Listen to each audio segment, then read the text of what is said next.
You work hard, you're not blowing money on crazy things, so why does it still feel like you're barely keeping your head above water? 62% of Americans are living paycheck to paycheck, including nearly half of people earning over $100,000 a year. More money, same problem. The people actually building wealth, they're living in the same economy, same prices, same taxes. The difference comes down to habits. 10 very specific habits that silently drain everything you earn and feel completely normal while doing it. That's what we're getting into today. Habit 1. The closed app. Most people avoid their finances the same way they avoid a difficult conversation. They know something isn't right. They just don't want to see exactly how not right it is. So they don't look. They don't check. They keep the app closed and hope things somehow sort themselves out.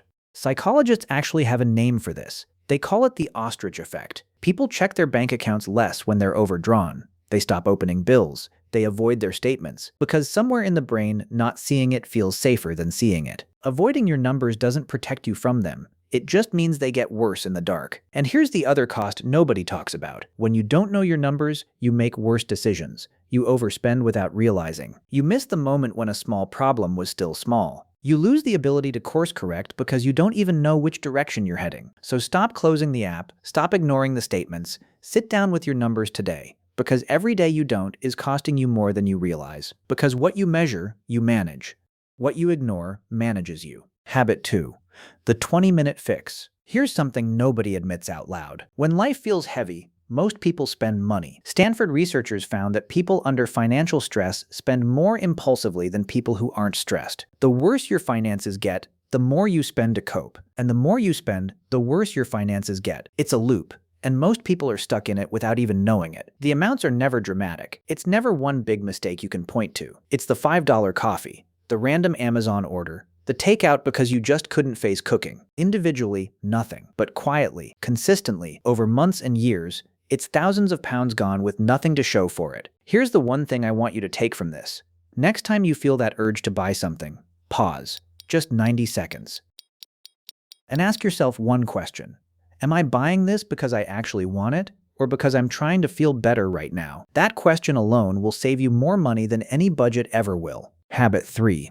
Last in line. Tell me if this sounds familiar. You get paid, you cover rent, you pay your bills, you buy groceries, you handle whatever comes up that month. And then at the end, if anything is left, you save it. That's how most people do it. And that's exactly why most people have nothing saved. Because here's the truth. There is never anything left. Life will always find a way to use whatever's sitting in your account. An unexpected bill, a friend's birthday, a bad week that ends in a restaurant. The money disappears, and the saving never happens. This isn't a willpower problem. It's a system problem. You built a system where saving is the last priority. So it gets the last of everything, which is usually nothing. The fix is almost embarrassingly simple. Pay yourself first, before the rent, before the bills, before anything else. A percentage of your income goes straight into savings the moment it hits your account. You never see it. You never touch it. You just live on what's left. This isn't complicated. It doesn't require discipline. It just requires doing it once and letting it run. Set up an automatic transfer today, even if it's just 5%. Let the system do what your willpower never will. Because the only difference between someone who saves and someone who doesn't is the order they do things in. Habit 4. The faster treadmill. You got the raise, you worked hard for it, you deserved it. And then quietly, without even planning it, your life got more expensive. Nicer apartment, better car, more eating out, upgraded phone. Nothing crazy. Just small upgrades that felt completely reasonable for someone now earning what you earn. And a year later, despite making more money than you've ever made, you're still saving the same amount, sometimes less. This is lifestyle inflation, and it is one of the most effective wealth destroyers ever documented, because it's invisible. It doesn't feel like a mistake. It feels like progress. And the worst part, it happens automatically.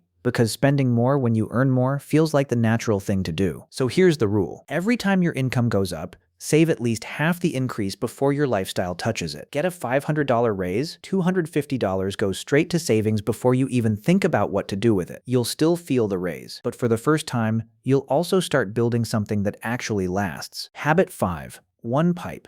Let me ask you something. If you lost your job tomorrow, how long could you survive? Most people, if they're honest, couldn't last 90 days. Some couldn't last 30, because everything coming in flows through one single pipe, and the moment that pipe gets cut, everything stops. We saw exactly what that looks like in 2020. Millions of people lost their jobs overnight. Companies shut down without warning. People who had been stable for years suddenly had nothing. No backup, no plan B. But here's what separated the people who bounced back fast from the ones who were completely crushed. It wasn't savings. It wasn't even skills. It was a second income stream. It didn't have to be big. Some people had a small freelance skill they could suddenly grow. Others had been investing quietly and had dividends coming in. Some had a side project earning a few hundred a month that could now become something more. When the one stream dried up, they had somewhere to turn. When the one stream was all there was nothing. You don't need 7 streams overnight. You just need one more than you have right now. So ask yourself this: what do you know that someone else would pay to learn? What skill do you have that could earn outside of your job? What could you build, even slowly, that earns while you sleep? One extra stream. That's it.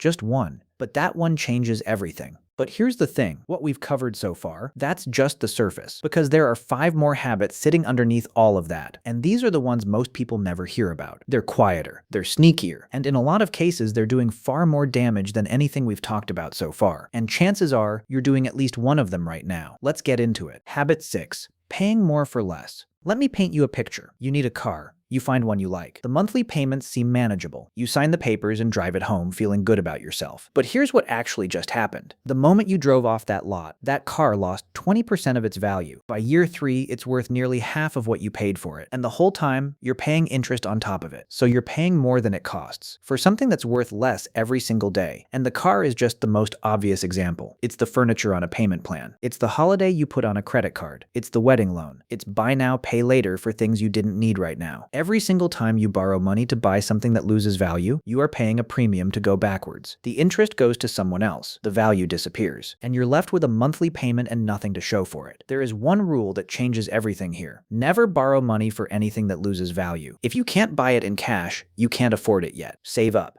Wait, buy it outright. Now there are exceptions. A mortgage on a home that builds equity. A loan for a skill that genuinely increases what you can earn. Borrowing that creates value rather than destroys it. But the car you stretched for, the holiday on credit, that's not an investment. That's just debt with a good story attached to it. Habit 7. One bad day away. Let me ask you something. Your car breaks down tomorrow. Your boiler stops working. An unexpected bill lands on your doorstep. What do you do? If your honest answer is put it on a credit card or figure it out somehow, that's the habit right there. Most people don't have an emergency fund. Not because they're irresponsible, but because nobody ever really explained what life looks like without one. Here's what happens. Something goes wrong, and something always goes wrong. And because there's no safety net, you're forced to borrow. Credit card, personal loan, buy now, pay later. And now you're not just dealing with the emergency, you're dealing with the emergency plus interest. A bad situation just got more expensive. And here's the cycle that nobody talks about. That debt takes months to clear. While you're clearing it, you can't save. And while you can't save, you're one more emergency away from going deeper into debt. Round and round. An emergency fund breaks that cycle completely. It turns a crisis into an inconvenience. Instead of reaching for a credit card, you reach into a pot of money you already set aside for exactly this moment. The goal is 3 to 6 months of living expenses saved and sitting somewhere you don't touch unless everything goes wrong. That sounds like a lot. It is at first. But you don't build it all at once. You build it $50 at a time, $100 at a time, until one day you have a cushion between you and disaster. And that cushion, it's not just financial. It changes how you feel every single day. Because nothing is more expensive than living one emergency away from broke. Habit 8. Waiting to feel ready.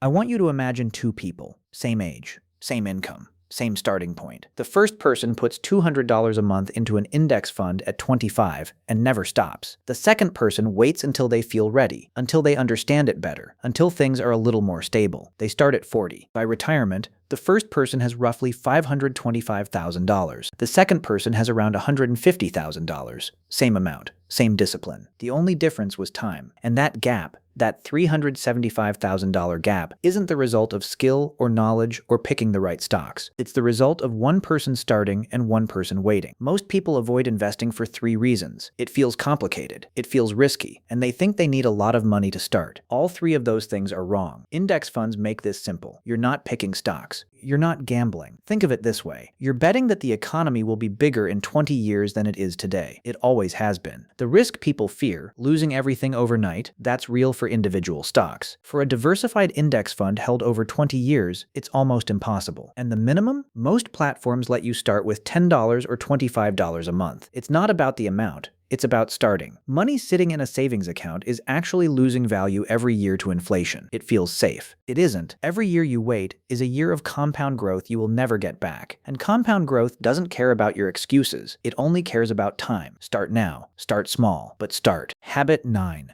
Your financial mirror. This one is going to make some people uncomfortable, but it needs to be said. Look at the 5 people you spend the most time with. Not your favorite people, not the people you love the most, just the 5 people you're around the most. Now ask yourself honestly, what is their relationship with money like? Because here's what the research actually shows. Your financial habits are contagious. The people around you shape what feels normal to you, what feels acceptable, what feels possible. If everyone around you spends every penny they earn, saving starts to feel weird. If everyone you know carries credit card debt starts to feel normal. If nobody in your circle talks about investing or building wealth, those things start to feel like they're for other people, not you. You absorb the financial culture of the people closest to you, quietly, without even realizing it. Now, I'm not telling you to drop your friends. That's not the point. The point is to be intentional about your exposure. Spend time, even just online, with people who are building something. People who talk about income and investing and long-term thinking. Let that become your new normal, because you will always drift towards the financial average of the people you surround yourself with. Make sure that average is pulling you up, not holding you down. Habit 10.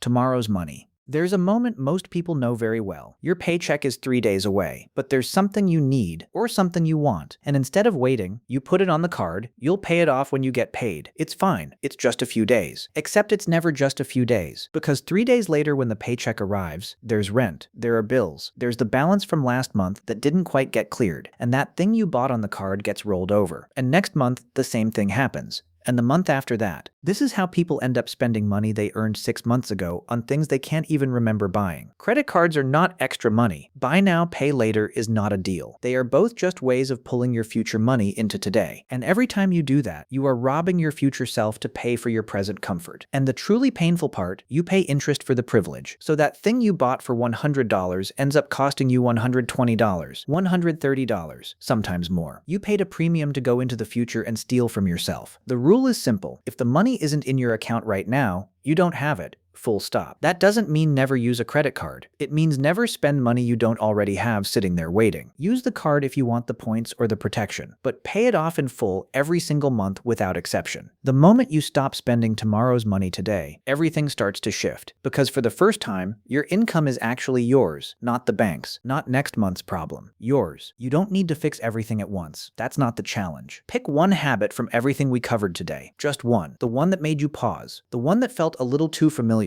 Start there. Build the system around it. Let it run. Because wealth isn't built in a moment of inspiration. It's built in the 1,000 small moments when you make the slightly better choice. You now know what those choices are. The only question is what you do next.